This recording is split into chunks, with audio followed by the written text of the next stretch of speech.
Hello friends, welcome to GPSC live. GPSC લાઈવમાં આપનું સ્વાગત છે. આગળના લેક્ચરમાં આપણે લક્ષ્મીકાંતના ચેપ્ટર 1માં કંપનીનું શાસન સુધીના બધા એક્ટ જોયા હતા. હવે આપણે બ્રિટિશ તાજનું શાસન જોશું. આગળના લેક્ચરમાં આપણે 1757થી 1858 સુધીનું કવર કરેલું હતું. હવે આપણે આજના લેક્ચરમાં 1858થી 1947 સુધીનું જેટલું કવર થાય એટલું કરવાની કોશિશ કરશું. બ્રિટિશ તાજનું શાસન 1858થી 1947. ભારતીય શાસન અધિનિયમ ગવર્મેન્ટ ઓફ ઇન્ડિયા એક્ટ 1858 એટલે કે 1858, જેમાં આપણે જોયું કે 1857નો સંગ્રામ થાય છે. ત્યારબાદ બ્રિટિશ તાજ છે એ કંપનીનું શાસન ભારત ઉપર સમાપ્ત કરે છે અને આખું ભારતનું શાસન પોતાના અંડરમાં લઈ લે છે. જેમાં આપણે જોઈએ કે ભારતના કલ્યાણ સુશાસન માટેનો કાયદો, આવું એ લોકો હવેથી બધા કાયદો આપે એ પહેલાં જણાવવા માંડ્યા કે અમે તમારું કલ્યાણ કરશું, એમ આપણને એવું ફીલ કરાવવા માટે. ઈસ્ટ ઇન્ડિયા કંપનીની બધી જ સત્તાઓ છીનવી લેવાય, જેમ કે શાસન, પ્રાંતો અને કર મહેસૂલ જેટલું ઈસ્ટ ઇન્ડિયા પાસે હતું એ બધું સીધું ડાયરેક્ટ હવે બ્રિટિશ તાજની હેઠળ આવી ગયું. એમાં કઈ જોગવાઈઓ હતી તો ગવર્નર જનરલના સ્થાને વાઇસરોય. પહેલાં આપણે જોયું હતું કે પહેલાં 1773નો જે રેગ્યુલેટિંગ એક્ટ આવ્યો તેમાં ગવર્નર જનરલ ઓફ બેંગાલ બનાવવામાં આવ્યું. પછી ધીરે ધીરે જેમ કાયદા આવતા ગયા એમાંથી ગવર્નર જનરલ ઓફ ઇન્ડિયા, ને હવે ગવર્નર જનરલનું પદ સમાપ્ત કરીને વાઇસરોયનું નવું પદ આવ્યું ગવર્નર જનરલના સ્થાને, અને પ્રથમ વાઇસરોય હતો લોર્ડ કેનિંગ. ત્યારબાદ દ્વિમુખી શાસન પદ્ધતિનો અંત આવ્યો. જેમ કે બોર્ડ ઓફ કંટ્રોલ અને કોર્ટ ઓફ ડાયરેક્ટર હતા એ બંનેને હટાવી દીધા. જે કોર્ટ ઓફ ડાયરેક્ટર હતો એ વ્યાપાર માટે, અને બોર્ડ ઓફ કંટ્રોલ હતો એ કંપનીના રાજકીય બધી બાબતો જોતા હતા, એ બંનેને હટાવી દીધા. અને ત્યારબાદ ભારતીય સચિવનું એટલે કે ઇન્ડિયન સેક્રેટરી ઓફ ઇન્ડિયાનું એક નવું પદ આવ્યું, જે બ્રિટિશ સંસદનો જ એક સભ્ય હશે અને તેને બધી જ સત્તાઓ આપવામાં આવી. ભારતના સચિવની સહાયતા માટે 15 સભ્યોની બનેલી એક પરિષદ બનાવવામાં આવી, જેનો અધ્યક્ષ સચિવ પોતે જ હશે. ભારતીય સચિવની સહાયતા માટે 15 સભ્યોની એક પરિષદ બનાવવામાં આવીને એનો અધ્યક્ષ એટલે કે ચેરમેન સચિવ પોતે જ હશે. આમ ભારતના વહીવટનું નિયંત્રણ સીધું જ ઇંગ્લેન્ડથી થઈ શકે તેવું આખું એક માળખું, એવી એક આખી વ્યવસ્થા ઊભી કરી કે ભારતનું આખો કંટ્રોલ ઇંગ્લેન્ડથી ત્યાંથી સંસદમાંથી થઈ શકે એવું આખું એક માળખું ઊભું કરવામાં આવ્યું. ત્યારબાદ 3 નવા કાયદા આવ્યા. 1858ના ગવર્મેન્ટ ઓફ ઇન્ડિયા બાદ 3 નવા કાયદા આવ્યા. એક 1861માં, 1892માં અને 1909માં. ભારતીય પરિષદ અધિનિયમ એટલે કે Indian council act 1861, Indian council act 1892 ને ઇન્ડિયન કાઉન્સિલ એક્ટ 1909. આમાં શું હતું મિત્રો, તો કે આમ ત્રણેયનું ઓવરઓલ જોઈએ આપણે તો 1857ના સંગ્રામ બાદ બ્રિટિશ હુકુમતને એવું લાગ્યું કે ભારત પર શાસન માટે ભારતના જ લોકોની ભાગીદારી જરૂરી છે. હવે અત્યાર સુધી બધા ઊંચા હોદ્દા પર ને બધે કાઉન્સિલમાં ને બધે બ્રિટિશરો જ હતા. હવે એમને અહેસાસ થઈ ગયો સંગ્રામ બાદ કે આમાં હવે ભારતના લોકો આવી જાય આપણી સાથે, તો ભારતની જે પ્રજામાં જે આપણા પ્રત્યે ઓલું છે, જે દ્વેષભાવ છે એ ઓછો થઈ જાય. તે માટે તેમને ભારતના જ લોકોની ભાગીદારીની શરૂઆત કરી ભારત પર શાસન કરવા માટે. તેમની આ નીતિના પરિણામ સ્વરૂપ 3 એક્ટ અમલમાં આવ્યા. કયા એક્ટ? તો કે આ જ 3 એક્ટ, ઇન્ડિયન કાઉન્સિલ એક્ટ 1861, 1892 ને 1909. જેમાંથી 1861નો ઇન્ડિયન કાઉન્સિલ એક્ટ ભારતના બંધારણ અને રાજનીતિના ઇતિહાસનો એક મહત્વપૂર્ણ કાયદો છે. આગળ જોઈએ આપણે 1861નો ઇન્ડિયન કાઉન્સિલ એક્ટ એટલે કે ભારત પરિષદ અધિનિયમ. કાયદો બનાવવાની પ્રક્રિયામાં ભારતીય પ્રતિનિધિઓને સમાવવાની શરૂઆત કરી, જેમ આપણે આગળ જોયું કે તમને 1857 બાદ જ ખબર પડી ગઈ કે હવે આપણે ભારતના લોકોને આપણી સાથે જોડવા પડશે, જેમાં વાઇસરોય કેટલાક ગેરસરકારી પ્રતિનિધિઓને પસંદ કરશે. વાઇસરોય કેટલાક ગેરસરકારી પ્રતિનિધિઓને નિમશે, એટલે કે જે સરકારમાં ન હોય એવા, જેમાં 1862માં જેના ભાગરૂપે 1862માં લોર્ડ કેનિંગ દ્વારા પોતાની વિધાન પરિષદમાં 3 સભ્યો નીમવામાં આવ્યા. કોણ કોણ હતા? તો કે બનારસના રાજા, પટિયાલાના રાજા અને સર દિનકર રાવ. આ 3 સભ્યોને નીમવામાં આવ્યા, પસંદ કરવામાં આવ્યા. મુંબઈ અને મદ્રાસને કાયદાકીય એટલે કે લેજિસ્લેટિવ સત્તાઓ આપી.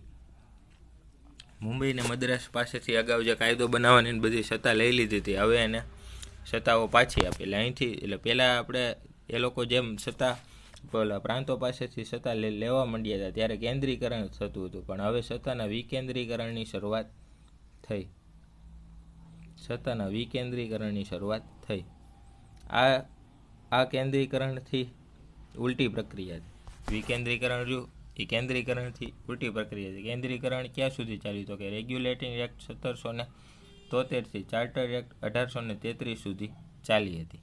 તેનાથી આખી જ ઉલટી પ્રક્રિયા હતી. હવે પ્રાંતોને ધીમે ધીમે તમે આગળના કાયદામાં બધે જોશો કે પ્રાંતોને ધીમે ધીમે સત્તા મળતી રહેશે અને ધીરે ધીરે છેલ્લે તો હાવ એને સ્વાયત્ત કરી દેશે, સ્વાયત્તતા આપી દેશે. વિકેન્દ્રીકરણના પરિણામે 1937 સુધીમાં બધા જ પ્રદેશોને આંતરિક સ્વાયત્તતા મળે છે. એટલે મેં કીધું એમ કે હવે ધીરે ધીરે એને સ્વાયત્તતા મળતી જશે ને 1837 સુધીમાં તો પૂર્ણ આંતરિક સ્વાયત્તતા મળી શકશે કે તે પોતે પોતાના પ્રાંતમાં જે મંત્રી ને એ બધા હોય એ પોતાની રીતે બધું બજેટને બધું બહાર પાડી શકશે ને એવું બધું કરી શકશે. નવી વિધાન પરિષદો બનાવાય 3 જગ્યાએ. ક્યાં 3 પ્રોવિન્સમાં? તો કે 1862માં બંગાળમાં બનાવાય, 1886માં નોર્થ વેસ્ટ ફ્રન્ટ પ્રોવિન્સમાં બનાવાય ને 1897માં પંજાબમાં બનાવાય. આ નોર્થ વેસ્ટ ફ્રન્ટિયર પ્રોવિન્સ એટલે કે તમે કેસરી મૂવી જોયું હશે તેમાં જે વિસ્તાર બતાવાયો છે તે, એટલે આપણે પંજાબથી આગળ જઈએ તો એ અફઘાનિસ્તાન સાઈડનો વિસ્તાર છે. અફઘાનિસ્તાન અને પંજાબની વચ્ચેનો વિસ્તાર છે. સિંધ પ્રોવિન્સ પણ આપણે કહી શકીએ. વાઇસરોયને વટહુકમ બહાર પાડવાની સત્તા આપવામાં આવી. વાઇસરોયને વટહુકમ બહાર પાડવાની સત્તા આપવામાં આવી, જે અત્યારે આપણે રાષ્ટ્રપતિને ગવર્નર પાસે હોય એ સત્તા. વટહુકમનું આયુષ્ય 6 મહિનાનું હતું. અત્યારે આપણે જે વટહુકમ હમણાં જ એક આવ્યો છે, કિસાન એક્ટ જે આવ્યો છે આપણે, ફાર્મર બિલ, એ પણ ઓર્ડિનન્સ દ્વારા જ એટલે કે વટહુકમ દ્વારા જ લાગુ કરવામાં આવ્યો છે 1859માં. અને મિત્રો હજી એક પ્રશ્ન તમને પૂછું કે રાષ્ટ્રપતિને વટહુકમ બહાર પાડવાની સત્તા કયા આર્ટિકલ અંડર આવે છે? તમે કમેન્ટમાં જવાબ લખી શકો છો કે રાષ્ટ્રપતિને વટહુકમ બહાર પાડવાની સત્તા કયા આર્ટિકલ મુજબ આવે છે. વિડીયો પોઝ કરીને કમેન્ટમાં જવાબ લખી શકો છો. 1859માં લોર્ડ કેનિંગ દ્વારા શરૂ કરાયેલ પોર્ટફોલિયો પદ્ધતિ લાગુ કરાઈ. 1859માં લોર્ડ કેનિંગ દ્વારા શરૂ કરેલ પોર્ટફોલિયો પદ્ધતિ લાગુ કરાય. પોર્ટફોલિયો પદ્ધતિ શું હતી? તો કે જેમાં વાઇસરોય પોતાની પરિષદના સભ્યને એક કરતાં વધુ સરકારી વિભાગોનો વડો બનાવી શકતો, એટલે અને તે વિભાગમાં તેને પૂર્ણ સત્તા મળતી. એટલે કે વાઇસરોય પોતાની રીતે પોતાના પસંદગીના જે પોતાની કાઉન્સિલમાં જે સભ્ય હોય એને કોઈ પણ સરકારી ખાતા સોંપી શકતો અને એ ખાતામાં એને પૂર્ણ સત્તા મળતી કે કોઈ તે પોતાની રીતે કંઈ પણ કરી શકતો. ત્યારબાદ ઇન્ડિયન કાઉન્સિલ એક્ટ આવે છે 1992, ભારતીય પરિષદ અધિનિયમ 1892. કેન્દ્ર અને પ્રાંતોને વિધાન પરિષદોમાં ગેરસરકારી સભ્યોનો વધારો કરવામાં આવ્યો. પહેલાં જે 3 હતા હવે એમાં ધીરે ધીરે વધારો કરવામાં આવ્યો. કેન્દ્ર અને પ્રાંતોની વિધાન પરિષદોમાં ગેરસરકારી સભ્યોને એટલે કે ભારતના લોકોને તેમાં ધીરે ધીરે એમાં સમાવતા ગયા, પરંતુ તેઓની બહુમતી જળવાઈ રહે તે રીતે. તેઓની બહુમતી એટલે કોની? અંગ્રેજોની. વળી પાછું આવી રીતે ગેરસરકારી સભ્યો એમાં રાખતા જાય ભારતના, અને પછી ભારતના જ લોકોની બહુમતી થઈ જાય તો પછી કંઈક કાયદો લાવવો હોય કે કંઈ પણ તેમને કંઈક નવું કરવું હોય તો આ લોકો તેમનું હાલવા દે નહીં. એટલે એ માટે બહુમતી જળવાઈ રહે તે રીતે ગેરસરકારી સભ્યોનો વધારો કરવામાં આવ્યો. વિધાન પરિષદમાં બજેટ પર ચર્ચા કરવાની તેમજ રોજબરોજની તેમજ પ્રશ્નો પૂછવાની અને પૂરક પ્રશ્નો ન કરી શકે. વિધાન પરિષદના બજેટ પર ચર્ચા કરવાની છૂટ આપવામાં આવી તેમજ પ્રશ્નો પૂછવાની છૂટ આપવામાં આવી. કારોબારીને અહીં થોડીક મિસ્ટેક છે બ્રેન્ડ. કારોબારીને પ્રશ્ન પૂછવાની છૂટ આપવામાં આવી, પરંતુ આમાં થોડાક રિસ્ટ્રિક્શન હજુ પણ હતા. જેમ કે પ્રશ્નો ધારો કે પૂછે, પછી તે કારોબારી તેનો જવાબ આવે, પછી તે સામે પાછો પ્રશ્ન ન કરી શકે તેના પર, એટલે કે પૂરક પ્રશ્નો કરી શકતા નહીં. અથવા તો કારોબારીને એમ થાય કે મારે આનો જવાબ નથી દેવો, તો એ જવાબ આપવાનો ઇનકાર પણ કરી શકતા હતા. એટલે સત્તા થોડીક આપી, પણ થોડુંક લિમિટેશન પણ હતું એના પર. ગેરસરકારી સભ્યોની નિમણૂક કેન્દ્રીય પરિષદમાં વાઇસરોય અને પ્રાંતીય પરિષદમાં ગવર્નર દ્વારા વિવિધ સંસ્થાઓના આધારે થતી હતી. ગેરસરકારી સભ્યોની નિમણૂક કેન્દ્રીય પરિષદમાં વાઇસરોય અને પ્રાંતીય પરિષદમાં ગવર્નર એ વિવિધ સંસ્થાઓ સાથે ચર્ચા કરીને નિમણૂક કરતો હતો. હવે કઈ કઈ સંસ્થાઓ સાથે ચર્ચા કરતા તે લોકો, તો કે અહીંયા આપેલી છે: district board, municipality, university, trade union ને જમીનદાર. આ લોકો સાથે ચર્ચા કરીને તે લોકો નિર્ણય કરતા ગવર્નર અને વાઇસરોય કે કેન્દ્રીય પરિષદમાં ને પ્રાંતીય પરિષદમાં આપણે ક્યાં ગેરસરકારી સભ્યોની નિમણૂક કરવી. અમુક ગેરસરકારી સીટો માટે ચૂંટણી પણ થતી હતી, જેને નિમણૂક કહેતા હતા. અમુક ગેરસરકારી સીટો માટે ચૂંટણી પણ થતી, પણ ત્યારે આ એક્ટમાં એટલે કે 1892માં ચૂંટણી એવા શબ્દોનો ઉલ્લેખ નહોતો, જેને તે લોકો નિમણૂક કહેતા હતા. બરોબર, આગળ જોઈએ. 1909નો ભારતીય પરિષદ અધિનિયમ એટલે કે ઇન્ડિયન કાઉન્સિલ એક્ટ 1909, જેને આપણે મોર્લે મિન્ટો સુધારો તરીકે પણ ઓળખીએ છીએ. હવે આ મોર્લે મિન્ટો સુધારો તરીકે આપણે ઓળખીએ છીએ. તો મોર્લે કોણ હતા? તો કે ભારતીય સચિવ એટલે કે સેક્રેટરી ઓફ ઇન્ડિયા, ને મિન્ટો તે સમયનો વાઇસરોય હતો. બરોબર. કેન્દ્રીય અને આમાં શું થયું મોર્લે મિન્ટો સુધારામાં? તો કે કેન્દ્રીય અને પ્રાંતીય વિધાન પરિષદના સભ્યોની સંખ્યામાં વધારો કરવામાં આવ્યો. કેન્દ્રીય અને પ્રાંતીય વિધાન પરિષદના સભ્યોમાં વધારો કરવામાં આવ્યો. તો કેન્દ્રીય પરિષદમાં પહેલાં 16 સભ્યો હતા, હવે 60 થઈ ગયા. અને વિધાન પરિષદમાં તો બધાના અલગ અલગ આંકડા હતા, બધા પ્રાંતો પ્રમાણે, પ્રાંતોની વિધાન પરિષદમાં. પણ કેન્દ્રમાં 16થી 60 કર્યા, એટલે આ રીતે તેની સંખ્યામાં વધારો કરવામાં આવ્યો. કેન્દ્રીય પરિષદમાં સરકારી સભ્યોની બહુમતી હતી, જ્યારે પ્રાંતીય પરિષદમાં ગેરસરકારી સભ્યોની બહુમતી હતી. હવે આપણે આગળ જોયું કે આ લોકો ગેરસરકારી સભ્યોની બહુમતી થઈ જાય એવું ઈચ્છતા ન હતા, પરંતુ પ્રાંતોમાં એ લોકોએ એટલી છૂટ આપી કે પ્રાંતીય પરિષદોમાં ગેરસરકારી સભ્યોની બહુમતી થઈ ગઈ હતી, એટલે કે ભારતના લોકોની બહુમતી હતી. જ્યારે કેન્દ્રીય પરિષદમાં તો અંગ્રેજોની જ બહુમતી હતી.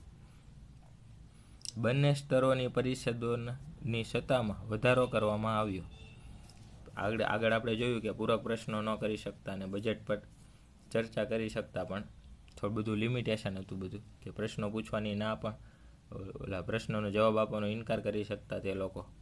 પણ હવે એની પરિષદોની સત્તામાં વધારો થઈ ગયો બંને સ્તરની, એટલે કે કેન્દ્રની ને પ્રાંતોની બંને સ્તરની પરિષદના સત્તામાં વધારો થયો. શું વધારો થયો? તો કે પૂરક પ્રશ્નો કરી શકવાની છૂટ આપવામાં આવી. એટલે કે કોઈ પણ પ્રશ્ન પૂછે સરકારને, સરકાર એનો સરકારના જે પ્રતિનિધિ હોય એનો જવાબ આપે, તો તે પાછો પ્રશ્ન તેના જવાબ પર પણ પાછો પૂરક પ્રશ્ન કરી શકે. બજેટ સંકલ્પના પસાર કરવાનો સત્તા આપવામાં આવી. ચર્ચાનો સમય વધારાયો. ચર્ચાનો જે સમય હતો એનો પણ વધારો કરવામાં આવ્યો. આગળ જોઈએ તો પ્રથમ વખત ગવર્નરની કારોબારીમાં એક ભારતીય સભ્યની નિમણૂક કરવામાં આવી. હવે જે એક્ઝિક્યુટિવ હતી કારોબારી, એમાં અત્યાર સુધી કોઈ ભારતીય સભ્ય હતા નહીં, પણ ફર્સ્ટ ટાઈમ પ્રથમ વખત ભારતીય સભ્યની નિમણૂક કરવામાં આવી. તો પ્રથમ ભારતીય સભ્ય કોણ હતા? તો કે સત્યેન્દ્ર પ્રસાદ સિન્હા, જે કાયદા મંત્રી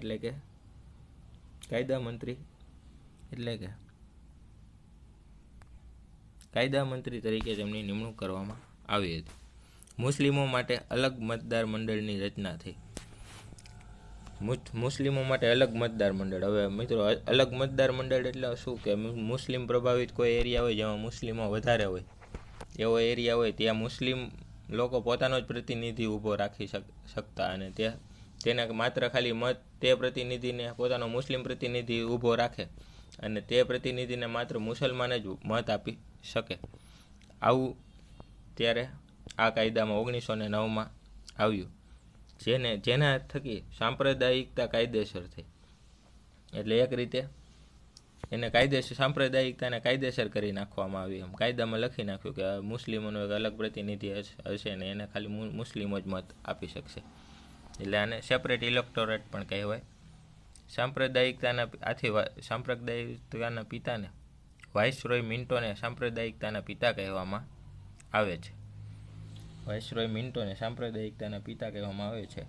મિત્રો, 1907માં છે ને, 1907માં આગા ખાનના નેતૃત્વ હેઠળ આ બધા મુસ્લિમની જે બધી પાર્ટીઓ હતી, મુસ્લિમ લીગ ને બધા, અને મિન્ટોને વાઇસરોય મિન્ટો સાથે બેઠક કરી હતી.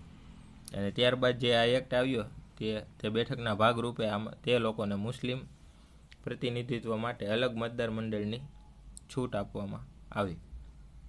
એટલે આથી વાઇસરોય મિન્ટોને ભારતમાં પ્રથમ વખત સાંપ્રદાયિકતાના પિતા માનવામાં આવે છે. ત્યારબાદ ભારતીય શાસન અધિનિયમ ગવર્મેન્ટ ઓફ ઇન્ડિયા એક્ટ 1919 આવે છે. 1919 ગવર્મેન્ટ ઓફ ઇન્ડિયા એક્ટ, જેને આપણે મોન્ટેગ્યુ ચેમ્સફોર્ડ સુધારા તરીકે પણ ઓળખીએ છીએ. હવે આમાં મોન્ટેગ્યુ છે એ સચિવ છે ભારતનો, ભારતીય સચિવ છે, અને ચેમ્સફોર્ડ છે એ વાઇસરોય છે. આગળ જોઈએ તો તેમાં શું હતું, તો કે પ્રાંતો પરથી કેન્દ્રનું નિયંત્રણ ઓછું કરી નાખવામાં આવ્યું, અને કેન્દ્ર અને પ્રાંતોના અલગ અલગ વિષયોની યાદી તૈયાર કરવામાં આવી. 2 વિષયોની યાદી તૈયાર કરવામાં આવી કે આટલા વિષય ઉપર માત્ર કેન્દ્ર જ કાયદા બનાવી શકશે અને આટલા વિષય ઉપર પ્રાંતો કાયદા બનાવી શકશે. આવી 2 યાદી બહાર પાડવામાં આવી, અને પ્રાંતો ઉપરથી કેન્દ્રનું નિયંત્રણ ઓછું કરવામાં આવ્યું. એટલે ધીરે ધીરે વિકેન્દ્રીકરણ થઈ રહ્યું છે સત્તાનું, એ તમે જોઈ શકો છો. આમાં વિષયોની યાદીને 2 ભાગમાં વહેંચવામાં આવી. ક્યાં 2 ભાગ, તો કે હસ્તાંતરિત વિષયો એટલે કે ટ્રાન્સફરેડ સબ્જેક્ટ, અને આરક્ષિત વિષયો એટલે કે રિઝર્વ સબ્જેક્ટ. આ 2 વિષયોની યાદી અલગ કરવામાં આવી, જેમાં ટ્રાન્સફરેડ સબ્જેક્ટ એટલે કે હસ્તાંતરિત વિષયો હતા તેમાં કોણ કાયદા બનાવી શકતું, તો કે તેના પર ગવર્નર અને એનું મંત્રીમંડળ જ કાયદા બનાવી શકતું, જેવા કે શિક્ષણ ને આરોગ્ય ને આ બધી વસ્તુ ઉપર વ્યવસ્થા ને એવું બધું. જ્યારે આરક્ષિત વિષયો ઉપર ગવર્નર અને કારોબારી કાયદા બનાવી શકતા, જેમ કે નાણાં, જમીન મહેસૂલ, કાયદો વ્યવસ્થા, સિંચાઈ, ખનિજ સંસાધન, વહીવટ, આવા બધા જે આઈએમપી જે બધા હતા વિષય, એ કારોબારી પાસે રહ્યા, ગવર્નરને કારોબારી પાસે. એમાં મંત્રીમંડળ ને આપણા જે ગેરસરકારી સભ્યો હતા એ એમાં કાંઈ હસ્તક્ષેપ કરી શકતા નહીં. એટલે આવી એક ડબલ ગવર્મેન્ટ ચાલુ થઈ કે જે મેઇન વસ્તુ છે એ બધી બ્રિટિશના અંડરમાં આવતી, ને જે આવી શિક્ષણ ને આરોગ્ય ને એવું બધું હતું એ આપણે આ મંત્રીમંડળને એ લોકો કરી શકતા કાયદા બનાવવાનું. એટલે આને દ્વૈત શાસન પ્રણાલીની શરૂઆત થઈ ત્યાંથી, પણ આ પ્રયોગ આગળ જતાં નિષ્ફળ રહ્યો. દ્વૈત શાસન પ્રણાલીને ઇંગ્લિશમાં ડાયર્કી કહેવામાં આવે છે. દ્વૈત શાસન પ્રણાલી સાથે પ્રત્યક્ષ ચૂંટણીની પણ શરૂઆત થઈ ચૂકી હતી આ કાયદા અનુસાર, જેમાં વાઇસરોયની કારોબારીમાં 6 માંથી 3 સભ્ય ભારતીય હતા. પહેલાં એક જ ભારતીય હતો, હવે 3 સભ્ય ભારતીય રાખવામાં આવ્યા. 1926માં લોક સેવા આયોગની રચના કરવામાં આવી. મુસ્લિમો ઉપરાંત શીખો અને ભારતીય ઈસાઈઓ, એંગ્લો ઇન્ડિયન અને યુરોપિયનોને પણ અલગ મતદાર મંડળની આપવામાં આવ્યું. પહેલાં 1909માં માત્ર મુસ્લિમોને જ આપવામાં આવ્યું હતું. હવે શીખો, ભારતીય ઈસાઈઓ, એંગ્લો ભારતીય, યુરોપિયનો વગેરેને અલગ મતદાર મંડળ આપવામાં આવ્યું હતું. એંગ્લો ભારતીય એટલે શું મિત્રો, તો ઘણા લોકો એમ કહેતા હોય કે જે ભારતીય મૂળના હોય ને એના માતા યુરોપિયન હોય પણ એના માતા અથવા પિતા ભારતીય મૂળના હોય, તો એ વાત ખોટી છે. માત્ર પિતૃપક્ષે જ જો કોઈ ભારતીય હોય અને તો જ તેને એંગ્લો ભારતીય આપણે કહી શકીએ છીએ. કેન્દ્રના બજેટમાંથી પ્રાંતોનું બજેટ અલગ કરવામાં આવ્યું. અત્યાર સુધી કોમન બજેટ આવતું બંનેનું, પણ હવે પ્રાંતોનું બજેટ અલગ કરવામાં આવ્યું. આવક, સંપત્તિ, શૈક્ષણિક લાયકાતના આધારે મત આપવાનો અધિકાર લોકોને આપવામાં આવ્યો. અત્યારે આપણે ઉંમરના આધારે મત આપવાનો અધિકાર આપવામાં આવે છે. ત્યારે શું હતું તો કે આવક, સંપત્તિ અને શૈક્ષણિક લાયકાતના આધારે મત આપવાનો અધિકાર હતો. ઇંગ્લેન્ડમાં હાઈ કમિશનર ફોર ઇન્ડિયાનું પદ બનાવાયું. ઇંગ્લેન્ડમાં હાઈ કમિશનર ફોર ઇન્ડિયાનું એક નવું પદ બનાવવામાં આવ્યું, જેને સચિવની અમુક સત્તાઓ અને કાર્ય તેને સોંપ્યા. એક કમિશનની રચના કરવામાં આવશે. આ એક લાગુ થયાના 10 વર્ષ બાદ તે રિપોર્ટ આપશે. એક કમિશનની રચના કરવામાં આવશે અને જે આ એક લાગુ થઈ જાય તેને 10 વર્ષ બાદ જે પણ ફેરફાર થાય, જે પણ સુધારા થાય તેનો એક રિપોર્ટ આપશે.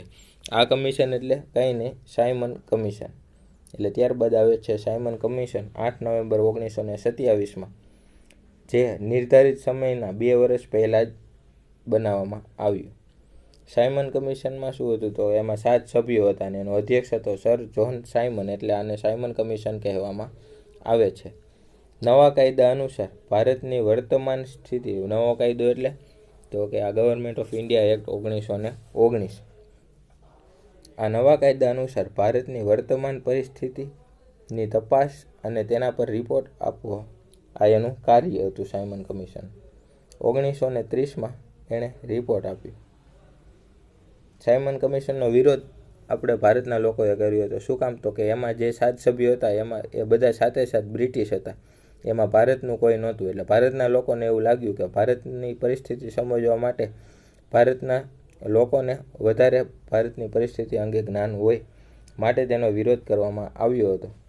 1930માં તેણે રિપોર્ટ આપ્યો.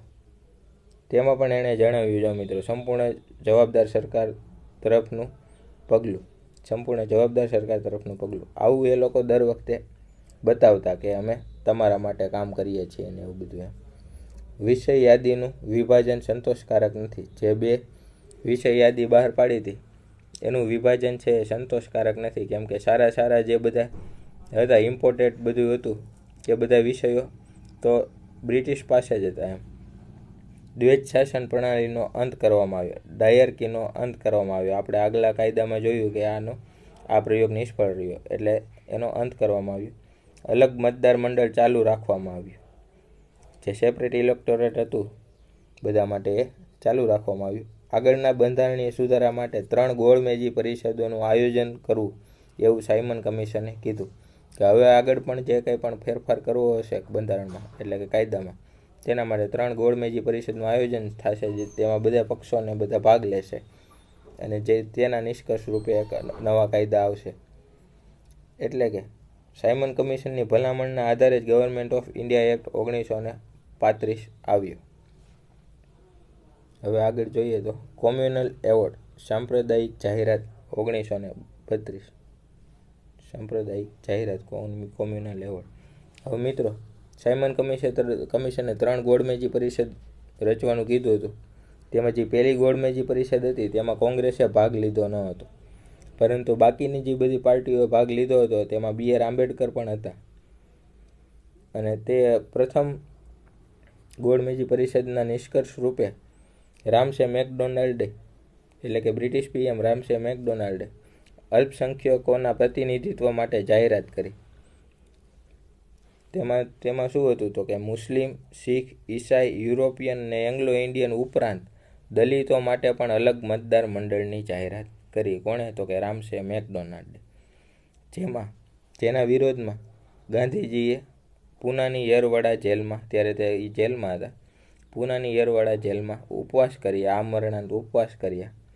અને છેવટે ગાંધી અને આંબેડકર વચ્ચે વાટાઘાટો થયો અને તેમના વચ્ચે પૂના કરાર થયો, જેને પૂના કરાર તરીકે ઓળખવામાં આવે છે, અથવા તો પૂના પેક્ટ તરીકે ઓળખવામાં આવે છે, જેમાં દલિતોને અનામત આપવાની વાત કરવામાં આવી, પરંતુ સંયુક્ત હિન્દુ ચૂંટણીની વ્યવસ્થા ચાલુ રહી.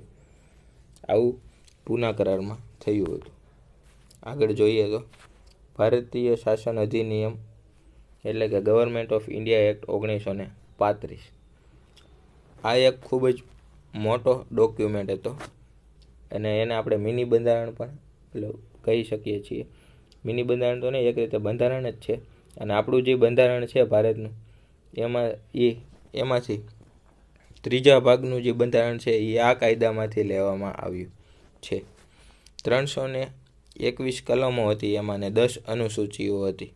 હાલ આપણા બંધારણમાં કેટલી કલમો છે અને કેટલી અનુસૂચિઓ છે તે તમારે કમેન્ટ બોક્સમાં જણાવવાનું છે.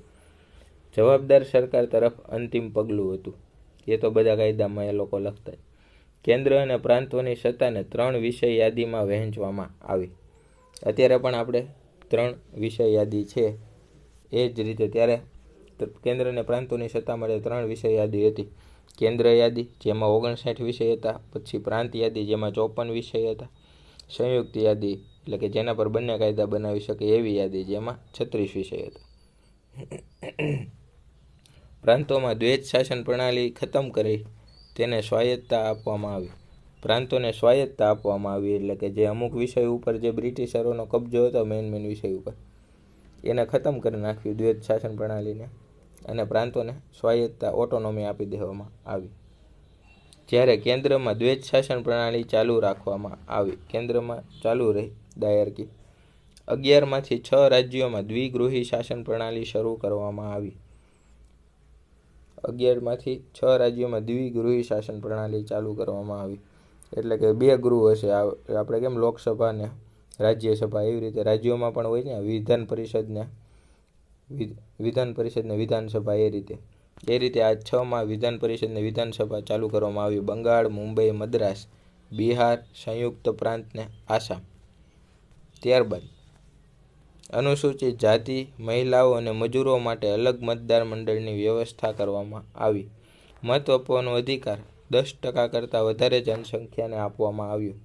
પહેલાં ખૂબ જ ઓછા લોકો મત આપી શકતા, હવે એમાં વધારો કરવામાં આવ્યો. 10% કરતાં વધારે જનસંખ્યાને મત આપવાનો અધિકાર આપવામાં આવ્યો. અને આ જ ગવર્મેન્ટ ઓફ ઇન્ડિયા એક્ટ 1935ના અંતર્ગત RBIની રચના કરવામાં આવી. કેન્દ્રીય લોકસેવા આયોગ અને પ્રાંતોમાં પ્રાંતીય લોકસેવા સંઘની સ્થાપના કરવામાં આવી. એટલે અત્યારે કેમ આપણે કેન્દ્રમાં UPSC છે અને આપણે રાજ્યમાં GPSC છે, અને એ રીતે એની સ્થાપના કરવામાં આવી. 1937માં સંઘીય ન્યાયાલયની એટલે કે ફેડરલ કોર્ટની સ્થાપના થઈ. આ વ્યવસ્થા એટલે કે આ જે કાયદો આવ્યો એ 1937માં શરૂ થયો, પરંતુ 1939 આવતા સમાપ્ત થઈ ગયો. ત્યારબાદ મિત્રો જો આ ઓગસ્ટ પ્રસ્તાવ આવશે 1940માં, અને આ ક્રિપ્સ મિશન, રાજગોપાલચારી ફોર્મ્યુલા 1944, વેવેલ યોજના 1945, આ કેબિનેટ મિશન 1946, એટલીની જાહેરાત 1947, માઉન્ટ બેટન યોજના 3 જૂન 1937, ઇન્ડિયન ઇન્ડિપેન્ડન્સ એક્ટ 1947 જેના દ્વારા આપણને આઝાદી મળે છે. આમાંથી ઘણું બધું એટલે કે આ માઉન્ટ બેટન યોજના, કેબિનેટ મિશનમાં પણ 1-2 લાઈન જ લક્ષ્મીકાંતમાં આપી છે. આમાંથી ઘણું બધું લક્ષ્મીકાંતમાં આપ્યું નથી. એટલે આ આપણે બીજી બુક્સ જે બધી રેફરન્સ બુક છે તેમાંથી કવર કરીને નેક્સ્ટ વિડીયોમાં એટલે કે ચેપ્ટર 1નો છેલ્લો ભાગ પાર્ટ 3માં આપણે આ બધું કવર કરીશું. જેમ કે ઓગસ્ટ પ્રસ્તાવ આવે છે, ત્યારબાદ ક્રિપ્સ મિશન આવે છે, રાજગોપાલચારી ફોર્મ્યુલા, વેવેલ યોજના, કેબિનેટ મિશન જે છે તેના દ્વારા કામચલાઉ સરકારની સ્થાપના થાય છે, અને આપણે બંધારણ સભાની સ્થાપના કેબિનેટ મિશન અંતર્ગત કરવામાં આવી છે. અને આ માઉન્ટ બેટન યોજના આવે છે જેના દ્વારા ભારત પાકિસ્તાનના ભાગલા પડે છે. ત્યારબાદ ઇન્ડિયન ઇન્ડિપેન્ડન્સ એક્ટ એટલે કે ભારતીય સ્વતંત્રતા અધિનિયમ 1947 આવે છે, ત્યારથી આપણને આઝાદી મળે છે. આ બધું આપણે નેક્સ્ટ લેક્ચરમાં જોશું. થેન્ક યુ, ધન્યવાદ.